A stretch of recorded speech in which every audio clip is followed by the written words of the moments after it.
Kwa habari za entertainment, sports, politics, usisahau kusubscribe our channel Bina TV. We know what you need. Nadhani au lady katika nchi za Kiarabu.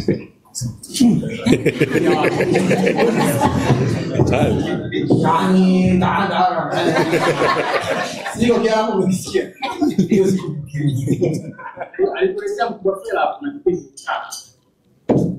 Sasa unajua kama vijana tunakuwa tuna ndoto kufanya vitu vingi.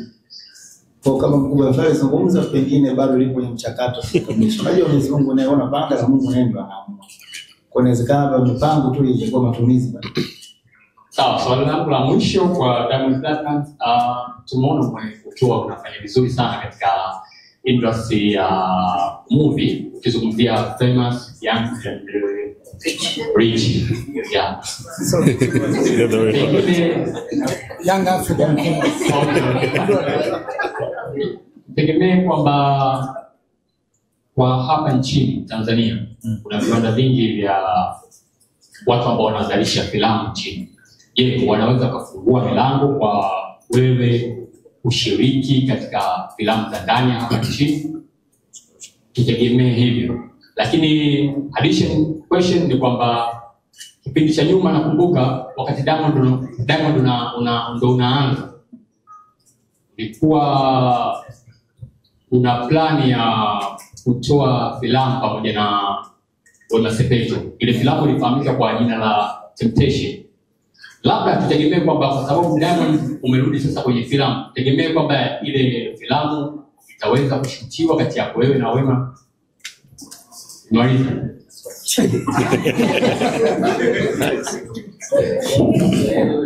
Nakushukuru. Unajua licha ya kwamba wacheza filamu wetu wa Tanzania wanafanya vizuri sana, lakini kidogo bado soko letu lina changamoto kwenye upande wa kifedha wa Tanzania. Ndio maana utaona kumekuwa kuna tamthilia nyingi ndio zinafanya vizuri katika vingamuzi mbalimbali, lakini nadhani bado kidogo kuna stability ya katika movies za moja moja.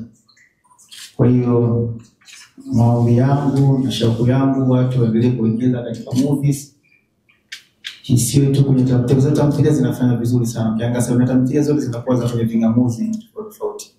Sasa ndugu zetu hawa Bongo Movie wanafanya kazi vizuri sana, mimi nawashukuru sana, nawaombea na naomba wawekezaji wawekeze fedha ili ziweze kufanyika movies pia moja moja, sababu hapa ni kwa hapo sasa soko linakuwa lina mkwanja, kwa ni rahisi zaidi mtu kufanya kitu.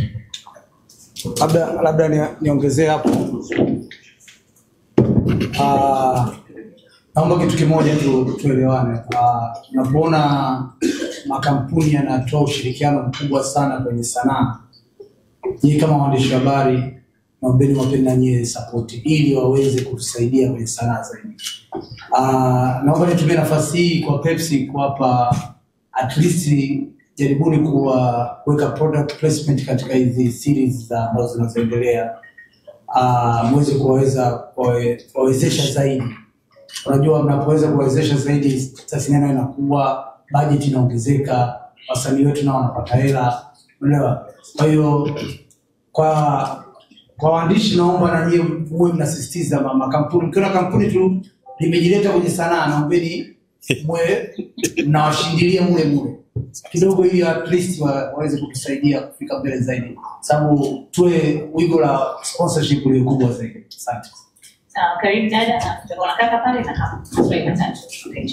Naitwa Sarafina Jerry kutoka Kimedia. Kwanza kabisa hongera kwa Peps na Diamond Platnumz kutokana na mwendelezo wa kufanya kazi inaonekana imefanyika. Hongera sana Diamond. Lakini pia sisi tunafurahi kuona unashikilia nafasi yako uliopo na unaendelea kwenda mbele zaidi.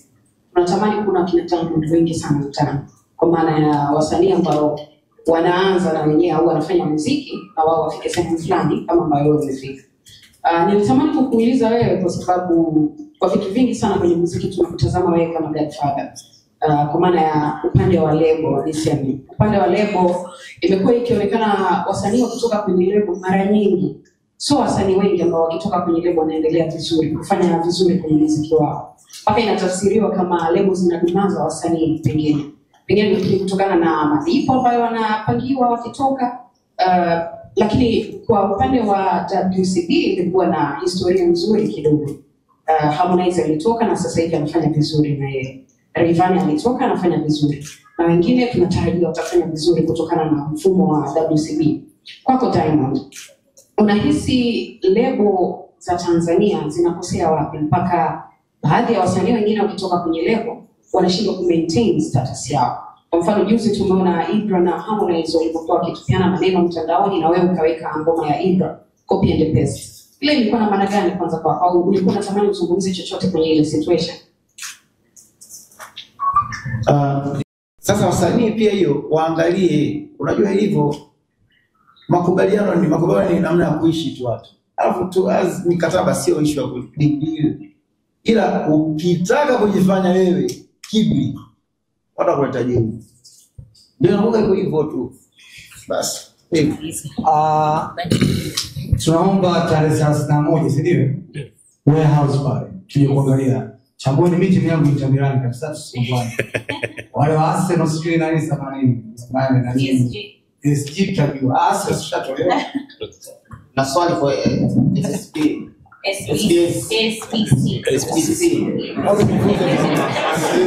Aswali kwa SPC. Sema tena. SPC. Ndio.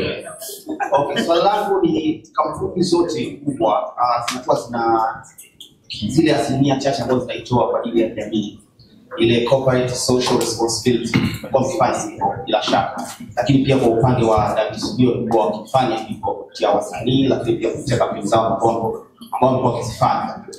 Mimi labda kwa maoni yangu, kwa sababu Pepsi ilikuwa ikinufaika na wasanii, lakini pia walikuwa wakifanya kazi na Diamond kwa karibu kubwa sana, lakini pia Diamond alikuwa akinufaika na brand companies.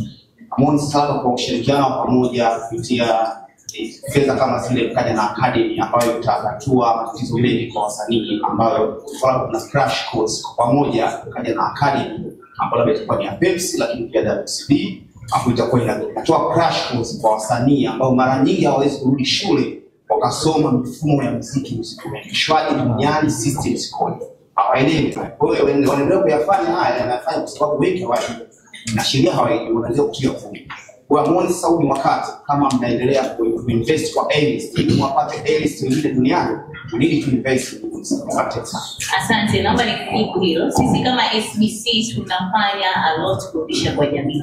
Tuna different activities tunazofanya na wasanii wetu kuanzia kwa habari za entertainment, sports, politics.